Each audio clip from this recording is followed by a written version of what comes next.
오늘은 이제 고대 근동 세계와 이스라엘과 구약 성경 세 번째 시간입니다. 지난 시간에 했던 강의를 제가 살짝 리뷰하면서 이제 시작하도록 하겠습니다. 지난 시간에 기억하시겠지만 이스라엘은 고대 근동 세계에 영향을 많이 받았다. 그래서 40이라는 상징수도 그렇고 헤칼이라는 것도 그렇고 토라라는 것도 그렇고 이스라엘에만 있는 베타적인 것이 아니라 고대 근동 세계에 보면 그런 비슷한 언어적인 현상이나 신학적인 현상을 많이 볼 수 있다. 근데 거기서 이제 이스라엘만의 독특한 어떤 것이 있기는 한데, 하여튼 그런 이제 유사한 것들을 좀 말씀드렸고, 그 다음에 이제 2시간에 걸쳐서 시간적인 특징들을 좀 말씀드렸습니다. 이스라엘은 고대 근동 세계 4000년대, 3000년대, 2000년대에도 보이지 않고 대체로 1000년대에 나오는 나라이고 그 이전에 어떤 역사가 있었는지를 아주 간략하게 리뷰해 드렸고요. 이제 이번 시간에는 고대 이스라엘의 특징을 좀 넘어서 이제는 성경으로 조금 들어가서 구약 성경과 신약 성경의 이런 외적인 특징들을 좀 말씀드리도록 하겠는데요. 첫째 내용은 주로 이제 시간적 특징을 조금 이어서 조금 말씀드리고 그 다음에 공간적, 그 다음에 인격적 특징을 조금 말씀드리겠습니다. 첫 번째로는 구약 성경의 시간적 특징을 좀 신약 성경과 대비돼서 말씀드린다면은 신약 성경은 전에도 말씀드렸지만 신약 성경의 핵심 사건들, 예수님 사건은 뭐 몇 년 일어나지 않았죠. 그 공생의 3년을 중심으로 하지만 예수님의 유년기라든지 그다음에 부활 이후에 이제 어느 정도 시간을 아무리 잡아도 한 50년 정도면은 넉넉하게 일어납니다. 즉 복음서의 중심적인 시대는 한 50년 정도. 그다음에 나중에 이제 사도행전이라든지 이제 그 서간들 보게 되면 뭐 학자에 따라 다르지만 한 100년에서 150년 정도면 이제 웬만한 사건들을 우리가 다 일어난다 생각할 수 있습니다. 즉 신약 성경은 대체로 한 100년, 150년 정도 역사를 가지고 있고 그 사이에 시대가 그렇게 변하지 않았습니다. 언어도 변하지 않고 로마의 이제 식민지 시기였고 그리고 이제 예수님이라는 강력한 인격적인 중심이 있습니다. 그런데 구약 성경은 아무리 적게 잡아도 한 1000년 정도에 걸쳐서 천천히 나온 책이기 때문에 시대가 바뀝니다. 사람도 바뀌고 언어도 바뀝니다. 사회 구조 자체가 좀 바뀝니다. 그래서 이스라엘의 사회적 그리고 정치적 구조와 환경이 크게 어떻게 변하는지에 대해서 조금 리뷰하면서 시작하겠습니다. 첫 번째로 우리가 이제 구약 성경의 시대 이렇게 이제 이야기하면은 대체로 머릿속에 떠오르는 게 뭐냐면 제사장, 개순교에서 얘기하는 사제, 그 다음에 어떤 뭐 이스라엘의 제1성전 아니면은 예언자 이런 뭐 토라 이런 것들이 이제 머리에 많이 떠오르실 텐데요. 사실은 이것은 구약 성경의 처음부터 끝까지 존재했던 건 아닙니다. 어느 중간에 나온 겁니다. 즉 창세기의 시대를 생각해 보시면 창세기의 시대는 이스라엘 탈출 사건, 출애굽 사건도 없었고 그 다음에 어떤 국가도 없었고 사제도 그렇게 명확하게 드러나지 않습니다. 그리고 뭐 이렇게 국가의 체제라든지 성전이라든지 예언자라든지 이런 것도 그 맹아적 형태는 보이지만 그 확실하게 드러나지 않습니다. 즉 창세기의 시대, 즉 이집트 탈출 이전 보통 이렇게 얘기를 하는데 이렇게 얘기하면은 나라도 없고 그리고 이스라엘의 조상들의 특징이 어떤 지역에 정주하지 않는 사람들입니다. 아브라함은 어떤 한 성읍이나 국가를 안정되게 다스린 적이 없고 시리아 팔레스티나 지방을 주로 이 세 성주 아브라함, 이삭, 야곱이 이렇게 떠돌아다니는 인생을 사는데 이게 내 땅이다 이렇게 생각하는 적은 한 군데도 없습니다. 전부 다 나그네 살이하고 떠돌아다닙니다. 그런데 그러니까 성읍 사이를 다니는 작은 백성의 이야기가 창세기 이야기라고 할 수 있고요.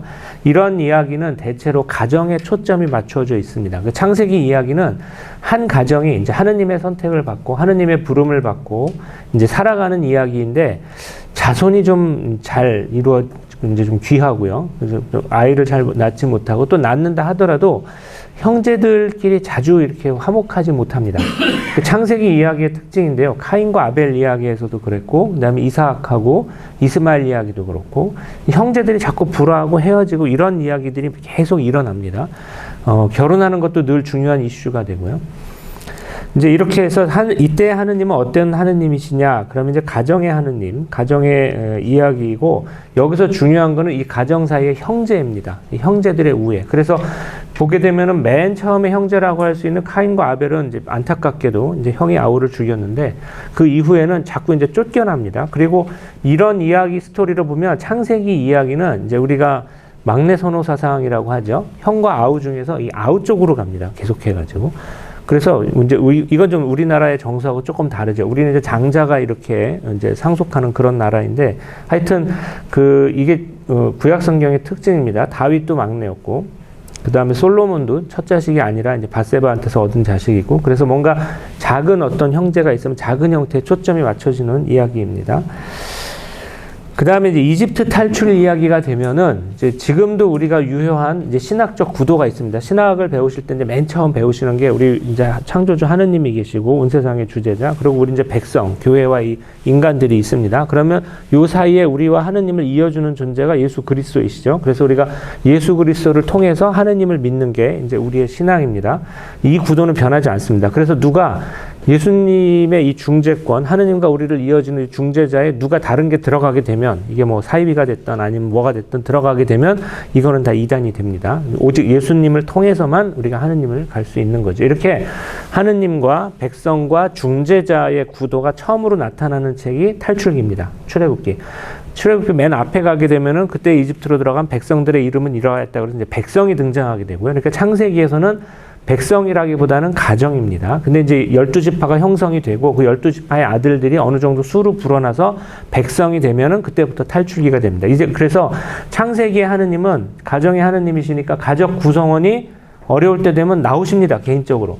하갈한테도 나오시고 아브라함한테도 직접 나오시고 그런데 이제 탈출기에 들어가면서부터는 개인적으로 나오는 건 조금 자제가 되고 이제는 모세를 통해서 그래서 모세가 백성들의 이야기를 듣고 하느님한테 말씀드리고 하느님이 모세를 통해서 백성들한테 주고 그래서 모세한테 거역을 하면은 이제 민수기에 보면은 이제 아론이라든지 미리암 같은 경우도 하느님의 벌을 받을 수가 있고 이렇게 중재자를 통해서 하느님한테 가는 신학이 탈출기에서부터 시작을 합니다. 그러니까 구약 성경에는 이게 구약 성경의 특징이다. 뭐 사제가 됐든 뭐 이런 신학적 구도가 됐든 이게 됐든 구약 성경 처음부터 끝까지 다 나오지는 않고요.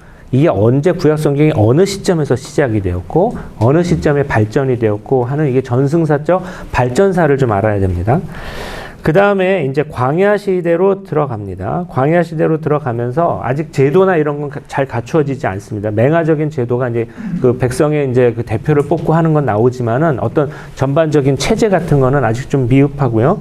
그래서 광야에서 굉장히 힘든 시기를 보내는데 이때도 오직 하느님의 은총으로 이제 살 수 있는 그런 시기가 됩니다. 그리고 약속한 땅에 이제 들어갔습니다. 그래서 이제 정주를 차근차근 시작을 하게 됩니다. 이때가 이제 개신교에서 얘기하는 사사기죠. 이제 판관 시대. 그 시대가 이제 이루어지는데 이때가 이제 지파 연합이라고 봅니다. 아직 왕은 없고 지파들이 이렇게 같이 이제 정착을 해서 살고는 있는데 정착한 성읍에서 이스라엘 사람도 있고 또 이스라엘 사람 아닌 사람도 있고 이런 식으로 이제 좀 이렇게 섞여서 이제 들어가는데 어떤 일이 닥치면은 이스라엘의 대표를 뽑아가지고 이제 외적과 대응을 하고 그래서 이제 우리가 12 판관 사사를 알게 됩니다. 이때 처음으로 등장하는 게 정주가 이제 본격적으로 시작되는 건 이때인데요. 이때 이웃이 나온다고 생각합니다. 이제 라하라는 히브리어 단어가 나오게 되는데 이분은 이 존재는 형제는 될 수도 있고 안 될 수도 있는데 같은 성읍에 정착하면서 바로 옆에서 오래 사는 사람 같이 일상을 공유하고 그래서 이웃사촌이 뭐 더 낫다 이런 이야기도 있듯이 이때부터 네 성읍에 사는 너의 이웃을 이제 네 몸처럼 이제 돌봐주고 사랑해라 하는 얘기가 이때 처음으로 나온다고 봅니다. 그 다음에 그래서 형제가 이제 이웃사랑으로 발전하는 그런 계기가 정주하면서부터라고 할 수 있고요. 그 다음에 이제 사울과 다윗 시대에 드디어 나라를 세우게 됩니다. 이제 건국이 이루어집니다. 그리고 나라를 세우면서 이때 처음으로 이 백성이 나라를 세우기 때문에 한 번도 국가를 가져본 적이 없는 백성이거든요. 이제 히브리 말로 이제 왕, 임금이라고 번역하는 단어가 멜레크인데 이 멜레크라는 단어는 모세오경에 이스라엘을 가리키는 단어로 한 번도 쓰이지 않습니다. 왜? 없으니까요. 나라를 세우지 않았으니까. 근데 이제 사무엘기에 들어가면서부터 왕을 세워야 되느냐, 안 세워야 되느냐, 뭐 이런 얘기를 논쟁을 하면서 이제 왕을 드디어 세우게 됩니다. 그러면서 한 번도 국가를 가져본 적이 없는 백성인데, 이제 수도 예루살렘도 이제 얻게 되고, 나라도 세우게 되니까, 나라의 체제가 무엇이냐. 이제 나라를 세우게 되면 왕도 있어야 되고, 신하들도 있어야 되고, 궁전도 있어야 되고, 뭐 여러 가지 것들을 많이 갖춰야 되지 않습니까? 군대도 있어야 되고 하면서, 이때 외부의 것을 많이 참조했다고 생각합니다. 그래서 제가 첫 번 시간에 말씀드린 이 외부적 영향력을 보게 되면 이때 전면적으로 이스라엘의 그 성경에 새로운 단어들이 많이 나오게 됩니다. 굉장히 많이 나오게 되는데 이 단어들의 기원을 추적해 보면은 그 이전에 아카더라든지 우가리더라든지 이런 데 있는 많은 단어들이 히브리 성경에도 들어오게 됩니다. 그래서 이스라엘은 건국을 계기로 굉장히 많이 바뀌게 됩니다.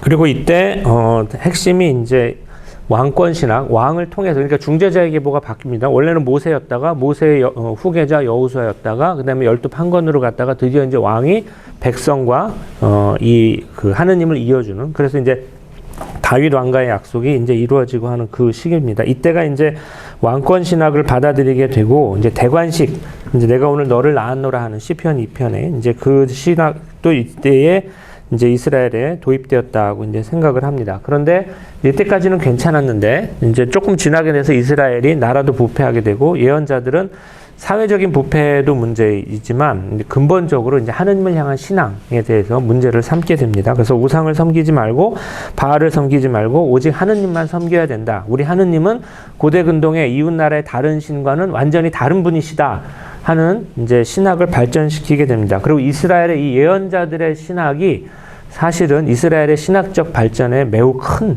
도약을 이루게 되는 겁니다.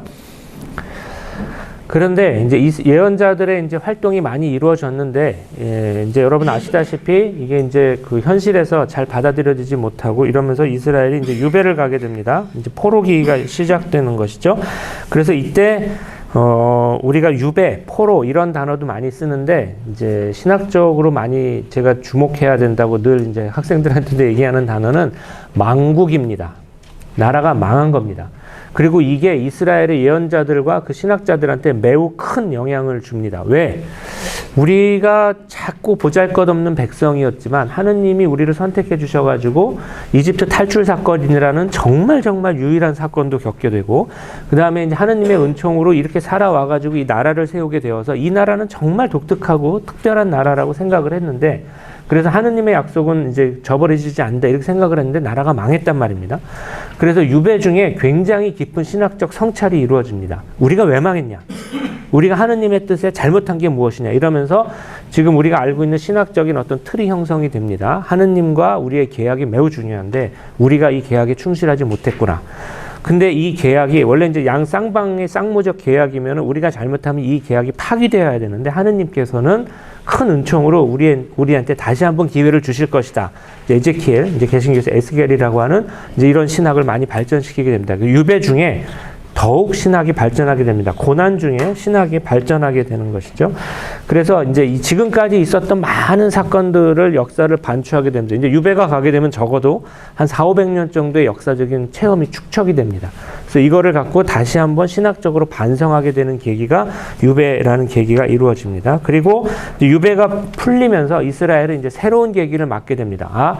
이때가 이제 굉장히 이제 희망에 차고 굉장히 이제 새로운 어떤 의욕이 넘치는 이제 그런 시대라고 할 수 있습니다. 이때가 이제 페르시아 시기 제2성전 시기인데 이스라엘은 이때 페르시아 시기에 나라를 재건하는, 즉 다시 왕을 세우고 다시 군대를 가지고 이런 노선을 포기합니다. 이게 페르시아의 노선과 일치하는 건데요. 페르시아는 각 민족들이 각 고장에 돌아가가지고, 그러니까 유배를 포기한 거죠. 다 민족의 각 고장에 돌아가서 자기네 신을 믿고 다 살 수 있게 해주었습니다. 단 2가지 조건을 걸었는데, 하나는 군대를 가지지 마라. 이거 하는 거하고, 하나는 세금을 바쳐라. 이 2가지만, 오케이 하면은 다 돌아가서 살 수 있게 해주었습니다. 그래서 이제 관용의 지배자, 자비로운 지배자라는 이제 그 호칭을 얻게 되는데, 그래서 페르시아 시대의 특징이 각 민족들의 기록에 페르시아가 잘 안 보입니다. 왜냐하면은 페르시아의 지배 사이에서 주변 민족도 다 군대를 안 가지고 있으니까 굉장히 경제가 발전하게 되고 통상이 늘어나고 무역이 늘어나고 그래서 좋아집니다. 그래서 이 시기를 작은 민족들이 굉장히 좋아합니다. 그리고 자신의 전통에 따르는 신을 믿거나 언어를 쓰거나 이런 것들 자유롭게 할 수 있었거든요. 그러니까 페르시아가 어떤 면에서는 굉장히 영악한 지배자였죠. 근데 이스라엘은 이때 이걸 받아들입니다. 그리고 잘 받아들이는 민족에 속합니다. 아마 이렇게 할 수 있었던 이유는 그 이전에 아시리아 바빌로니아의 침공과 유배가 너무 가혹했기 때문에 이제 그거를 이제 받아들인다 이렇게 우리가 많이 이해를 합니다. 그래서 다윗 왕조를 재건하자 하는 운동은 거의 사라지게 되고 왕 없이 페르시아의 지배를 받아들이면서 대신에 이 종교적인 아이덴티티가 굉장히 강한 민족이었기 때문에 성전을 재건하고 성전을 중심으로 사는 나라 이런 나라를 만들게 됩니다. 이게 이제 신정국가죠.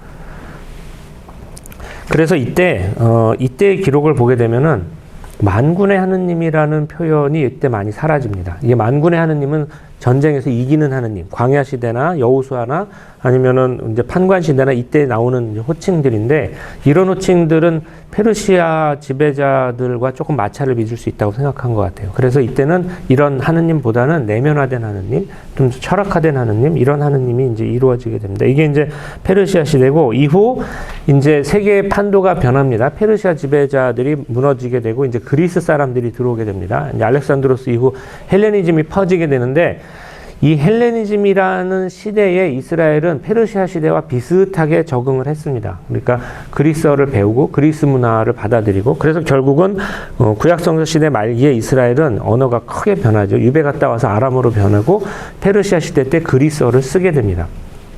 이게 굉장히 놀라운 일이기는 합니다. 이스라엘이 어족이 다른 그리스어를 자기네 일상으로 배우게 되는데 이 핵심에는 김나지온이 있습니다. 그러니까 그리스 사람들의 특징이 누가 그리스인이냐? 그러면 그 이전에는 이게 핏줄로 민족을 나눴는데 그리스 사람들은 교양 교육, 보편 교육을 중요시했습니다. 그래서 이제 자기네들 사이에서도 그랬는데 이런 그리스식 교양 교육을 받은 사람 바로 이 사람들이 그리스인이다. 그래서 김나지온을 원래는 거기 지배한 그리스 사람들을 위해서 설치를 했지만 나중에는 이 민족들도 다 받아들이고 거기를 졸업한 사람들은 그리스의 헬레니즘 시대에서 좀 우월한 어떤 시민으로서 작용을 할 수가 있었습니다. 그리고 이스라엘은 이 김나지온을 졸업한 사람들이 나중에 이스라엘 지배층이 되죠. 그래서 하스몬 왕가를 이렇게 보게 되면 하스몬 왕가의 이 임금들의 이름들이 전부 다 그리스식 이름들이거든요. 그래서 왕부터 그리고 예루살렘은 굉장히 헬레니즘적인 도시로 변모하게 됩니다. 이것이 이제 이스라엘에 큰 영향을 끼쳤는데 그래서 이제 업그레이드 된 면도 많이 있습니다. 종교가 이제 어떤 그 지혜 문학이라든지 이런 것도 많이 세련화되고 그랬는데 반면에 우리가 조상으로부터 그 모세로부터 받은 어떤 이스라엘의 고유한 전승이 있는데 이 전승을 우리가 보통 이제 재건한 제2성전에서 사제 학교에서 가르쳤다고 생각을 하는데 이 사제 학교가 좀 위기를 맞게 됩니다. 왜 그러냐면 그리스에서 나오는 김나지온이라는 신식 학교를 졸업하면은 이집트 가서도 취직할 수 있고 지금의 이제 뭐 미국 유학파처럼 이렇게 잘 될 수가 있는데 이제 옛날식의 이 성전 학교를 나오게 되면은 좀 그런 게 없어졌죠. 그리고 그런 기회도 없고 좀 이렇게 시대에 못 맞추는 것 같죠. 그래서 성전 학교 중심의 어떤 새로운 개혁 그리고 이제 그리스식 이런 김나지온이라든지 김나지온까지는 괜찮았지만 이제 다른 그리스 신을 믿는다든지 이런 것들도 이스라엘에 들어오게 되는데 이게 또 이스라엘의 종교적인 아이덴티티를 건드리게 됩니다. 이러면서 경건한 사람들, 우리가 조상의 전승에 충실한 사람들이 되자 하는 운동이 일어나게 되고 이게 이제 하시딤 운동이죠. 그리고 그 후계자가 바리사이라고 할 수 있습니다. 그래서 이게 헬레니즘 시대의 확산과 적응하는 흐름이 하나 있고 하나는 여기에 대응하고 맞대응하고 이제 상쇄하려는 흐름이 있는데 후자가 상쇄하려는 흐름이죠. 그래서 예수님이 딱 오셨을 때는 이 상쇄하려는 흐름들이 좀 강한 시기였는데 반면에 이스라엘이 그 헬레니즘 시대에 적응하면서 어떤 더 보편적이고 확산하려는 흐름 같은 것들도 있었습니다. 예수님의 계보를 따지자면 예수님이 이 확산하고 보편화되려는 흐름에 서 있다고 우리가 말씀을 드릴 수가 있죠. 나중에 그리스도인들도 그런 흐름을 따라갑니다. 근데 이제 하여튼 여기까지가 큰 변화입니다. 그러니까 이스라엘은 신약 성경과 볼 때 좀 다르게 봐야 됩니다. 어떤 시대에 나온 텍스트냐? 어떤 시대에 이 인물이 살고 갔냐를 생각하지 않으면 안 됩니다. 신약 성경은 그런 걸 생각할 필요가 거의 없어요. 다 동시대 사람들이기 때문에 사도행전을 읽던 서간을 읽던 아니면 복음서를 읽던 같은 시대에 같은 언어를 쓰고 같은 제국치에서 살았던 사람들이지만 구약 성경은 굉장히 다릅니다. 창세기 읽으실 때하고 그다음 유배 중에 어떤 예언서 읽으실 때하고 유배 갔다 와서 에즈라 느헤미야서 읽으실 때하고 이게 지금 어떤 상황에서 이루어지고 있는 거냐를 염두에 두지 않고 읽으시면 안 됩니다. 두 번째로 구약 성경의 공간적 특징으로 넘어가겠습니다. 구약 성경은 신약 성경과 비교할 때, 그러니까 신약 성경의 무대는 어디냐? 그럼 예수님은 탄생하셔서 이집트 갔다 오신 거 외에는 거의 팔레스티나 지방, 그것도 이제 나자렛하고 그 북부 지방하고 그 다음에 나중에 예루살렘으로 돌아오셨습니다. 그러니까 이 작은 지방을 거의 뭐 벗어나신 적이 평생 없으십니다. 제자들도 마찬가지고 이제 사도 바울이 조금 멀리 가셨는데 안티오키아가 예루살렘에서 어느 정도 거리냐? 이런 거 재는 거 요새는 편합니다. 대략 500km 나옵니다. 근데 부산에서 평양이나 개성에서 한라산까지의 거리하고 비슷합니다.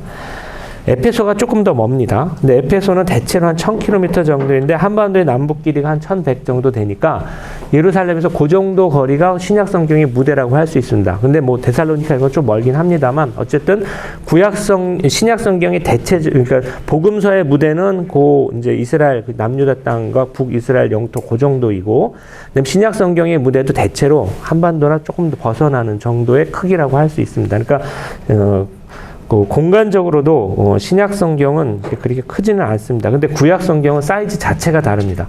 일단 창세기 이야기 1장부터 11장까지 뭐 천지창조 얘기를 이제 차치해 두더라도 아브라함 이야기부터만 시작해도 아브라함은 벌써 시작이 우르 지방입니다. 지금 이라크 남부죠. 거기서 시작을 해서 하란을 거쳐 가지고 이제 시리아 팔레스티나 땅으로 들어오시게 됩니다. 그리고 나중에 아브라함 또 이집트로 가셔가지고 뭐 아내니 누이니 이제 이런 얘기하고 다시 팔레스티나 돌아오십니다. 그러니까 이제 아브라함 성조가 이렇게 움직이신 거리만 해도 신약 성경의 무대와는 비교가 할 수 없을 정도로 매우 넓습니다. 그리고 이제 아브라함의 이제 자손이라고 할 수 있는 이삭과 야곱은 전부 이제 시리아 팔레스티나 근처만 돌아다니셨는데 특이하게도 이제 야곱이 그 에사우한테 꿈도 사고 장자권도 훔쳐가지고 이제 아람 땅으로 도망가잖아요. 이제 거기서 이제 라반한테 이제 7년 일하고 다시 7년 일해가지고 거기서 12아들을 낳게 됩니다. 그러니까 이스라엘 12아들들은 전부 가나안 땅에서 출생한 게 아니라 아람 땅에서 출생한 사람들이 됩니다. 이것도 구약 성경의 어떤 국제성이라든지 이런 거 얘기할 때 꼭 염두에 둬야 되는 겁니다. 그리고 이 세 성조 모두 어떤 땅을 지배하지는 못했습니다. 아까 말씀드렸듯이 나그네살이 하셨고요. 그 다음에 창세기 끝날 때쯤에는 어디로 들어가냐? 이 백성이 전부 이집트로 들어갑니다. 이제는. 그래서 구약 성경의 무대가 창세기만 해도 우르에서 시작을 해서 시리아 팔레스티나 땅으로 왔다가 또 어떤 아들들은 아람 땅에 가서 또 한동안 살았다가 이집트도 갔다가 다시 이제는 모든 민족이 몽창 이집트로 다 들어가면서 끝나게 됩니다. 그리고 말씀드렸듯이 백성이 된 거는 이집트입니다. 이집트에서 불어나서 가나안 땅은 기근에 들어서 살 수도 없었고 백성들이 백성으로 불어난 거. 그럼 12아들이 이제 백성이 된 곳은 어디냐? 이집트입니다. 그러니까 이스라엘 사람들은 가나안 땅의 조건, 가나안 땅의 어떤 내가 가나안 땅의 주인이다라고 우리 가나안 땅 나의 땅이다라고 주장할 근거가 역사적으로는 거의 없습니다. 왜 그러냐면 아브라함도 저 우르 출신이죠. 12아들이 태어난 곳은 아람 땅이죠. 백성으로 불어난 곳은 이집트인데 왜 가나안 땅으로 가야 되느냐는 신학적 근거밖에 없습니다. 하느님이 약속하신 땅이다. 이거밖에 없는 겁니다. 그래서 그게 이제 창세기의 어떤 메시지라고 할 수 있는 것이죠. 그리고 모세오경의 이제 나머지 책들은 광야로 바뀌게 됩니다. 탈출기 이제 이집트 탈출한 이후부터 15장, 16장 이후부터는 쭉 이제 그 광야로 넘어가게 되는데 광야에서 법전을 3개 받게 됩니다. 탈출기 법전, 성결 법전, 신명기 법전 잘 아시게 되는데 이제 이스라엘의 3대 법전으로 이게 율법에서 매우 중요한 법전인데 이 3대 법전 모두 광야에서 받았습니다. 이것도 시리아 팔레스티나 지방이나 가나안 지방 그 근처에서 받은 게 아니라 이집트를 탈출하고 광야 이제 땅으로 들어가는 그 과정에서 받은 것입니다. 그리고 여호수아 시대 이제부터 판관 시대가 나오게 되는데 이때도 땅을 완전히 지배하지는 못하였습니다. 그 다음에 이제 나라를 세웠습니다. 이때가 이제 사무엘기 들어가는 책인데 사무엘기 얘기가 나와서 잠깐 말씀드리면 사무엘기는 굉장히 특이한 책입니다. 사무엘기 처음에 들어가서는 그 사무엘기 1권 한 6장, 8장 이렇게 넘어가서는 분명히 왕이 안 된다고 하거든요. 하느님께서 이제 뭐 사무엘하고 계속 사무엘을 통해 가지고 왕은 안 된다. 뭐 이런 계속 얘기하시는데 어떤 조건부 승낙처럼 들어주십니다. 백성이 하도 거세게 이제 원하니까 하느님께서 그렇다면 이렇게 하면서 이제 경고를 하시면서 왕을 얘기해 주십니다. 그런데 다윗이 등장하면서 굉장히 달라집니다. 다윗이 등장하고 나서는 하느님이 다윗을 이뻐하시고 사랑하시고 그러면서 이제 원래 사울이 잘못한 것도 있지만 다윗이 왕이 되고 나서는 하느님께서 다윗 왕가의 영원함을 또 축복해 주십니다. 그래서 이게 굉장히 다릅니다. 그래서 사무엘기를 읽으실 때는 하느님과 인간 간의 어떤 긴장과 밀당, 원래는 안 된다고 하셨는데 인간이 그렇게 원하면서 좀 조건부 승낙처럼 해주셨는데 다윗이라는 인물이 나오면서 분위기가 확 바뀌는, 그래서 이 책이 굉장히 변화무쌍한 책입니다. 챕터가 하나 넘어갈 때마다 굉장히 역동적인 책인데 이제 그거를 좀 염두에 두시면서 읽으시면 좋을 것 같습니다. 그 다음에 이제 이스라엘이 나라를 세우고 나서 성전도 세우고 이제 하느님은 지금까지는 백성과 함께 유랑하시는 하느님이셨지만 이제는 성전을 두고 성전에서 자리 잡는 그런 하느님이 되십니다. 그런데 이스라엘은 이 작은 나라를 완전히 지키지는 못했습니다. 그 다음에 많이 침략을 받았고 내부에서 권력 투쟁도 일어났고 그 다음에 남북으로 분열되었습니다. 그리고 분열된 나라는 각자 이제 그 경쟁을 하다가 하나씩 망해서 아시리아하고 바빌로니아 이제 유배를 가게 됩니다. 근데 다윗 시대가 이제 이스라엘의 최대 영토라고 하는데 다윗 시대의 왕국의 사이즈가 얼마나 되냐를 우리가 좀 가늠해 볼 필요가 있습니다. 현재 이스라엘의 국가, 현대 이스라엘국의 면적 위키피디아 같은 걸로 이제 그 영문 위키로 보게 되면 2만 제곱킬로미터로 대충 나옵니다. 2만 770이라고 나오는데 이게 얼마나 한 사이즈냐라고 하면은 전라남도하고 전라북도를 합치면 거의 비슷합니다. 근데 지금 현대 이스라엘국은 실질적으로 요르단강 서안지구를 이제 유엔에서 불법이라고 했지만 실질적으로 점령하고 있죠. 그래서 그것까지 포함시키면 22,072 제곱킬로미터가 되는데 전라남도하고 경상남도를 합치면 그보다 좀 큽니다. 그래서 제가 거창군을 빼봤습니다. 그랬더니 거의 비슷합니다. 그러니까 전라남도하고 경상남도, 한반도의 제일 남쪽에 있는 그 제주도를 빼면 두 도를 합친 다음에 거창군이 굉장히 크거든요, 사실. 거창군을 빼면은 현대 이스라엘국의 실질적인 영토와 비슷합니다. 그런데 현대 이스라엘국은 사실상 고대 이스라엘의 한 2배쯤 되는 나라입니다. 왜냐하면 거기 이제 4개 평양이 남쪽으로 쭉 길게 뻗어 있잖아요. 여기는 원래 사람 사는 곳도 아니고 이스라엘이 영토라고 인식한 적이 별로 없습니다. 그래서 지금의 한 대략 절반 정도가 이제 이스라엘국의 최대 영토하고 엇비슷하다 우리가 생각할 수가 있는데 이제 여기서 주의할 점은 이스라엘이 워낙 건조한 땅이라서 거기에서도 대략 사람이 살 수 있는 곳은 지금도 한 절반 정도밖에 안 됩니다. 그러니까 이제 그 다윗 시대에도 그렇게 인구가 그렇게 많지는 않았을 것 같습니다. 그러니까 경상남도, 전라남도를 합친 거에서 거창군을 빼면은 현대 이스라엘인데 여기서 전체 반토막 정도가 다윗 시대 영토니까 한반도 고대 국가 중에서 우리가 이제 고구려 신라 백제를 얘기하면은 고구려 신라 백제가 그보다 다 큽니다. 그러니까 한 가야 정도 되는 사이즈의 나라가 다윗 시대 이스라엘하고 저는 비슷하다고 생각을 합니다. 생각보다 작은 나라죠. 그러니까 이스라엘의 3대 축제를 우리가 보게 되면 이스라엘 성인 남성이란만 이제 포함됐을 것 같은데 전부 예루살렘으로 올라가야 된다고 하거든요. 그러면 나라가 크면 안 됩니다. 한반도만 해도 부산 살고 막 평양 살고 이런 사람들이 어디 서울에 1년에 한 번씩 걸어서 갈 수 있겠습니까? 근데 전라남도 정도나 그보다 좀 작은 사이즈의 나라가 되면은 가능할 수도 있습니다. 한 하루 이틀 걸어가지고 갈 수가 있는 거리가 되거든요. 그러니까 이렇게 작은 나라라는 겁니다. 그러니까 생각보다는 굉장히 작은 나라입니다. 이게 이제 이스라엘을 생각할 때 우리가 그러니까 예수님은 이 나라 정도 안에서만 이제 움직이셨다는 것을 알 수 있죠. 그리고 또 하나 이스라엘의 지리적 배경으로 우리가 좀 염두에 둬야 되는 것은 시리아 팔레스타인 지방이 워낙 지정학적인 요충지에 자리 잡은 작은 나라라는 겁니다. 그래서 고대 근동 4,000년이 거의 다 되는 한 3,200년 정도 되는 역사를 이렇게 보고 있으면 메소포타미아에서는 언제나 큰 나라들이 나옵니다. 거기서는 수메르도 있었고 아카드도 있었고 바빌로니아, 아시리아. 바빌로니아하고 아시리아는 이제 너무 역사가 오래된 나라라서 우리가 고바빌로니아, 중바빌로니아, 신바빌로니아 이렇게 세 덩어리로 나누어서 보고요. 아시리아도 마찬가지입니다. 고아시리아, 중기아시리아, 신아시리아 아시리아. 근데 이 나라들마다 전부 다 이제 언제 한 번은 꼭 이렇게 고대 근동 세계를 제패하는 큰 제국이 나오게 됩니다. 이집트도 마찬가지입니다. 이집트도 언제나 강대국이었고, 그리고 고대 근동 세계에 굉장히 강력한 나라였습니다.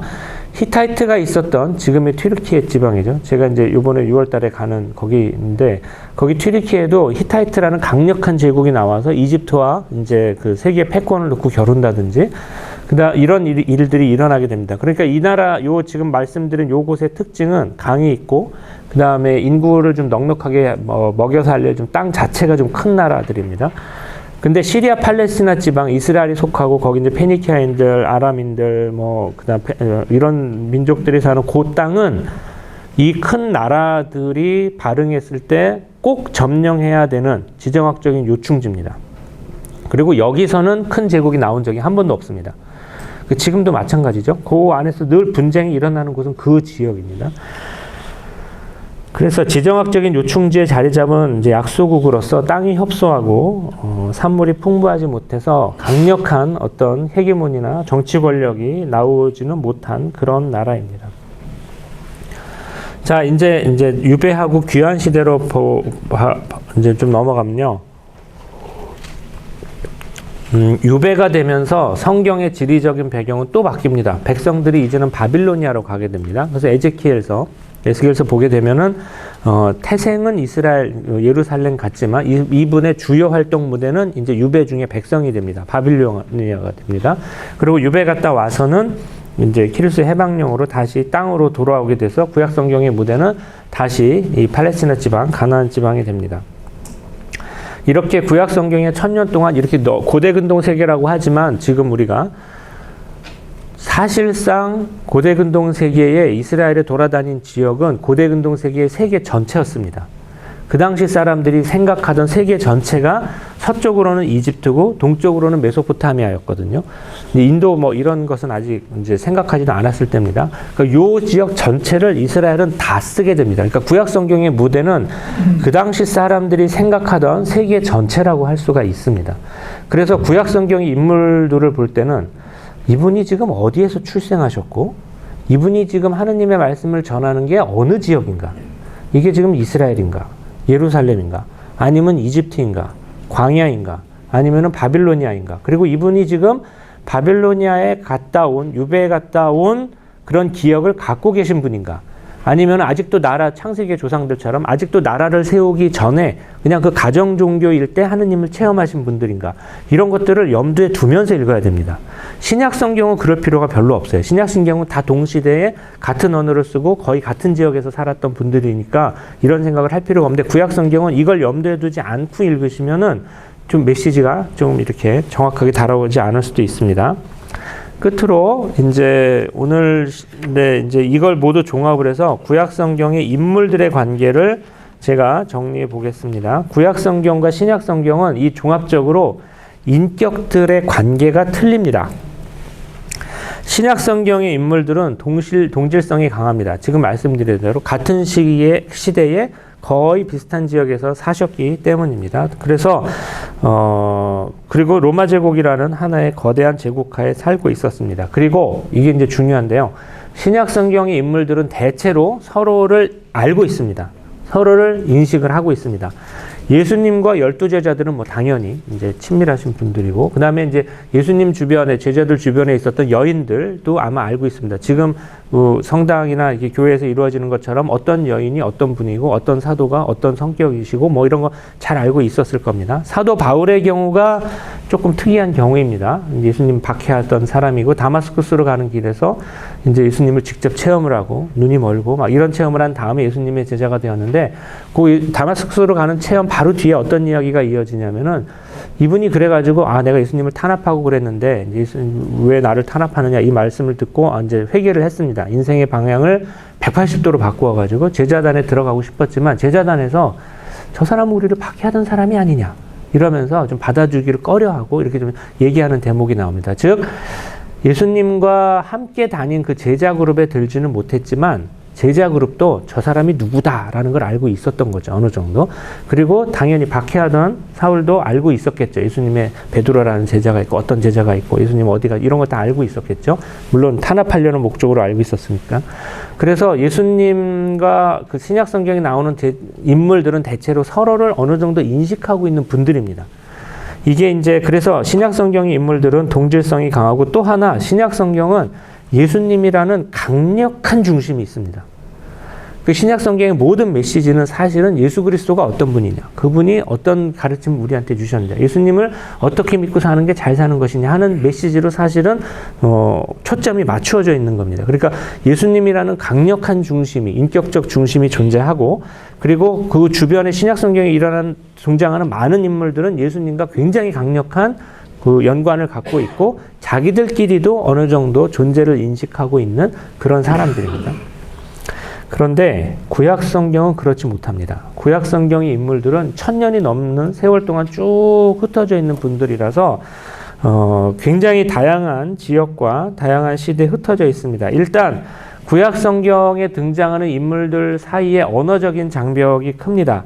이스라엘은 처음에 히브리어를 이제 쓰다가 이때는 뭐 많은 언어의 영향을 받았을 것 같고, 그 다음에 유배 중에 자신의 언어를 아람어로 바꾸게 되고 성경도 아람어로 적는 시대가 되다가 말씀드렸듯이 이제 헬레니즘 시대가 되면서 그리스어를 쓰는 나라가 됩니다. 그러니까 구약 성경의 앞에 나오신 분들의 언어하고 뒤에 나오신 분들의 언어는 다릅니다. 서로 이해를 못했을 겁니다. 아마 우리가 조선시대나 고려시대 우리 조상들 만나면 아마 지금 언어로 소통하기 어려웠겠죠. 그 정도처럼 이스라엘 구약 성경의 인물들은 그 앞에 나오신 분들하고 뒤에 나오신 분들하고는 서로 언어적 소통이 거의 불가능했을 겁니다. 게다가 일상어나 모국어로 쓰는 언어도 조금 인물별로 좀 다를 것 같습니다. 요셉이라는 인물을 한번 생각해 보십시오. 요셉은 가나안 출신이지만 이집트로 굉장히 혀를 단신 게 형들한테 이렇게 팔려 들어가서 죽이려고 했다가 팔려 들어가서 이집트에서 온갖 고생을 하면서 이제 재산까지 오른 인물이거든요. 이분은 모국어는 이제 그 히브리어였겠지만 이집트어를 굉장히 능수능란하게 사용했을 겁니다. 그래서 형제들이 왔을 때 요셉을 못 알아봤거든요. 이집트어를 쓰고 그 중간에 통역을 세웠다고 되어 있습니다. 이제 그 정도로 이집트어를 썼을 텐데, 모세 같은 경우에는 이집트에서 나고 자랐기 때문에 모세의 네이티브는 뭐냐? 그러면 아마 이집트어일 겁니다. 물론 히브리어도 어느 정도 했겠지만 어느 정도 했을지 모르겠습니다. 왜냐하면 너무 어렸을 때 이제 이집트 궁궐에서 자랐기 때문에 이분의 모국어는 이제 그 이집트어라고 할 수 있겠죠. 거기다가 모세는 가나안 땅을 밟아보지도 못한 분입니다. 그러니까 모세는 이스라엘에서 매우 중요한 인물이지만 낳기는 이집트에서 태어나고 광야살이 하다가 그 가나안 땅 바로 앞에서 돌아가신 분이거든요. 그러니까 모세 같은 경우도 굉장히 독특한 인물이라고 할 수 있죠. 에제키엘, 개신교에서 에스겔이라고 하는 이분 같은 경우에는 이제 예루살렘에서 나왔겠지만 주로 예언 활동은 이제 바빌로니아에 가서 유배하는 백성과 함께 하시지 않았습니까? 그러니까 이분은 아마 아카더를 그 바빌로니아의 언어를 상당한 수준으로 사용할 수 있었을 거고, 이분들과 함께 거기에서 살았던, 그러니까 에제키엘서에 많이 나오는 게 원로들이잖아요, 그 장로들. 근데 이분들도 사실은 이제 생업을 위해서 살아야 됐던 분들이니까 아카더를 상당한 수준으로 했을 겁니다. 에즈라나 느헤미야 같은 경우에 이제 이분들에 대해서 개인적인 기록은 많이 없지만 이분들이 거기에서 나와서 메소포타미아에서 나와서 이렇게 왔다고 하면은 거기 아카더가 아니라 에즈라도 페르시아어로 적어야 되는데 잘못한 것 같습니다. 제가 오탄한 것 같은데 죄송합니다. 에즈라하고 느헤미야 같은 경우에는 사실은 페르시아어를 모국어처럼 썼을 겁니다.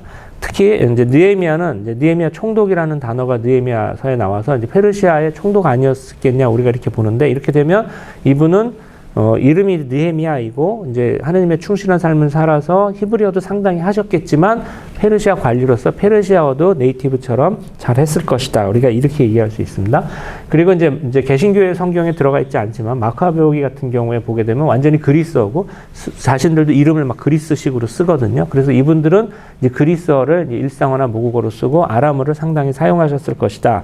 이렇게 볼 수가 있습니다. 그러니까 이렇게 구약 성경의 인물들은 출생지도 다르고, 그래서 여러분이 이제 성경을 읽고 기도하시거나 성찰하시거나 묵상하시는 이제 기회를 많이 가지실 텐데, 구약 성경을 볼 때 어떤 인물이 나오면 모세라는 인물도 이런 걸 좀 염두에 두시고 생각을 하시는 게 좋습니다. 이분은 어떤 언어를 쓰셨을까? 이분은 어디에서 태어났을까?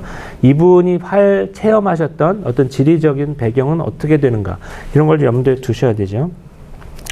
또 하나 신약 성경하고 다르게 구약 성경은 인물들은 서로를 인식하지 못한 경우가 많습니다.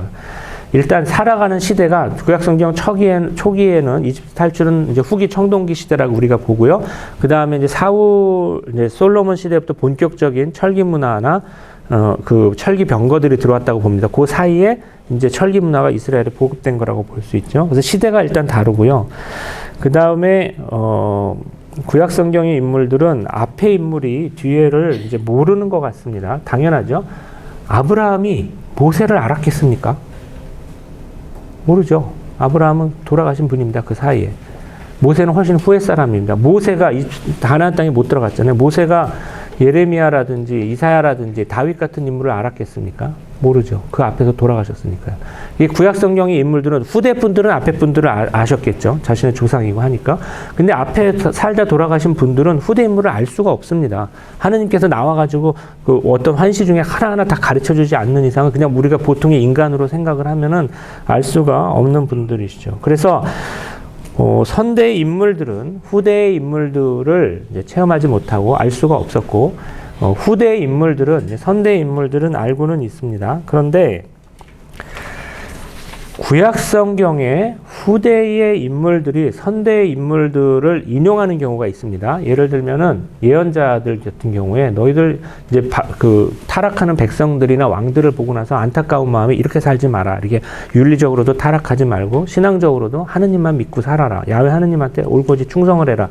이런 얘기들 많이 하시잖아요. 엘리야도 많이 하시고 예레미야, 이사야 굉장히 아주 많이 하십니다. 근데 이분들이 많이 하시는 말씀 중에 하나가 모세의 율법, 모세한테 가르쳐 주신 말씀. 그때 하느님께서 이집트를 탈출하실 때 우리한테 베풀어 주신 그런 은총, 이런 걸 잊지 마라. 이런 얘기를 굉장히 자주 하시는데, 그때 예언자들이 생각했던 모세가 과연 역사의 모세겠느냐? 신앙으로 전승된 모세에 가깝다는 겁니다. 왜냐하면 역사적 팩트가 중요하다라는 생각 자체가 존재하지 않았던 시대입니다. 이 시대가. 그래서 신앙으로 전승된 어떤 모세의 이미지에 더 충실하신 거라는 겁니다. 그래서 후대의 인물들이 선대의 이야기를 많이 할 적에 뭐 다윗 왕과의 약속이라든지 그때 다윗 왕을 이제 하나님께서 해주셨다. 뭐 그다음에 다윗 왕과의 후손이 뭐 나올 것이다. 그때 그 예언자를 통해서 하신 말씀이다. 이런 식으로 후대에 나오는 그 인물들이 선대에 나오는 구약 성경이나 이걸 인용하는 경우가 굉장히 많은데, 이때 인용된 기억이나 전승은 사실은 현대인이 생각하는 어느 팩트에 맞는 그런 거다기보다는 신앙에 충실한 전승입니다. 구약 성경은 기본적으로 신학서기 때문에, 신앙의 책이기 때문에 신앙으로 기억되고 해석된 전승. 그래서 전승사적인 의미로 우리가 이해해야 된다. 성석하신 분들은 아마 전승사라는 마틴 루트 이후에 그 논의를 아실 거고, 그래서 그런 전승사적인 의미로 이해되어야 합니다. 그렇기 때문에 한 사람에 대한 이해가 조금 달라지는 경우가 있습니다.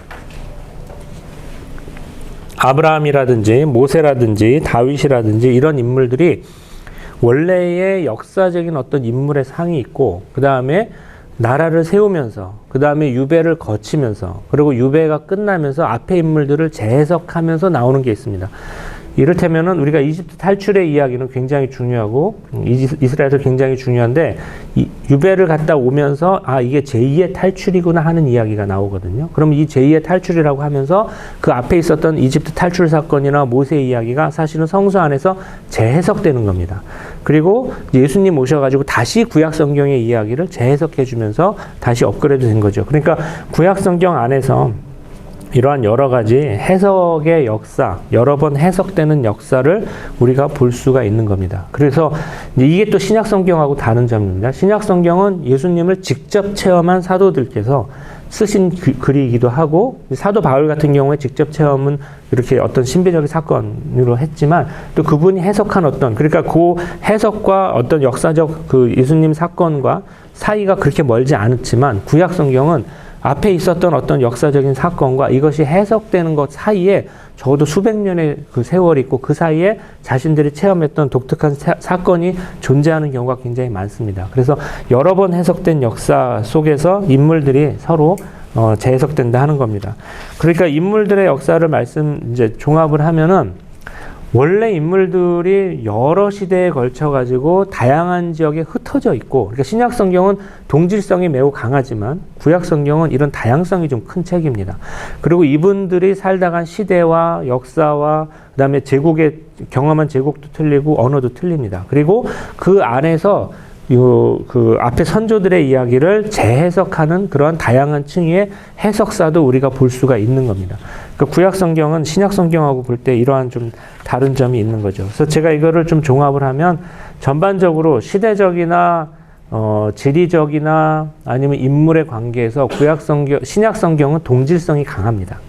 예수님이라는 강력한 중심이 있고 그 중심으로 시대나 역사나 어떤 지리적인 정보나 인물들이 이렇게 응축되어 있는 형태라고 할 수 있다면, 구약 성경은 그런 강력한 중심을 하느님 외에는 우리가 찾기가 힘들 겁니다. 그 대신 굉장히 넓은 세월 동안 굉장히 넓은 지리적 배경으로 이루어져 있고 인물 간의 관계도 그렇게 응축적이라기보다는 다양한 해석사적인 그런 전승을 전하는 책이 구약성경이다, 이렇게 말씀드릴 수가 있습니다. 그렇다면 이제 지금까지 본 이런 시대와 이런 구약성경의 어떤 구약학적인 배경을 해서 본 구약성경을 통해서, 그러면 구약성경의 어떤 조금 더 디테일한 정보를 우리가 어떻게 새롭게 해석할 수 있느냐 이제 하는 게 남겠죠. 그거는 제가 다음 시간부터 이제 강의를 해 드릴 것입니다.